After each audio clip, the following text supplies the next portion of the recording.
With that being said, I kind of, I sort of see myself as being somewhat confrontational and maybe having some controversial opinions. So even amongst the engineering school, I tend to get into a lot of arguments or conversations with a lot of people who are on the left side of the aisle.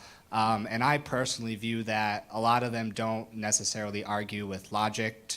They kind of ignore a lot of facts and whatnot. And even when I actively cite some of your arguments and points in my conversations with them, they sort of blatantly ignore them and just sort of appeal to their emotions and whatnot. So how would you suggest I would go about having a productive conversation with someone who is on the opposite political affiliation as me? I mean, you first have to decide whether the conversation is worth it. I mean, this is, I think, true, by the way, in virtually all areas of life. So to take an example, you have to know what the purpose of a conversation, any conversation you have to know the purpose of it. So I have this policy, my wife and I have this policy. So if you have a wife or a girlfriend, you will know that very often when your wife or girlfriend is asking you about something going on in her life, she doesn't actually want a solution to the thing that's going on in her life. What she actually wants is sympathy as to what's going on in her life. So this was becoming an issue. My wife would come home and she'd tell me a problem, and I'd say, right, here's how you solve it, A, B, and C. And she'd get very angry at me. She'd be very upset. Why aren't you listening? I said, I am listening. I just gave you a solution.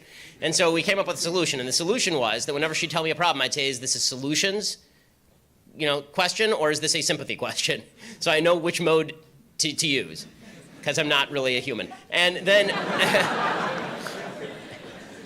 but at least now I know the purpose of the conversation. Now, when it comes to political conversation, the same thing is true. So you have to determine whether the person you're talking to actually wants to have an honest conversation. You have to determine whether the point of the conversation is to do it in public because you're trying to convince an audience. You have to determine whether the point of the conversation is to sharpen your own skills, maybe sharpen your own arguments, maybe you learn something.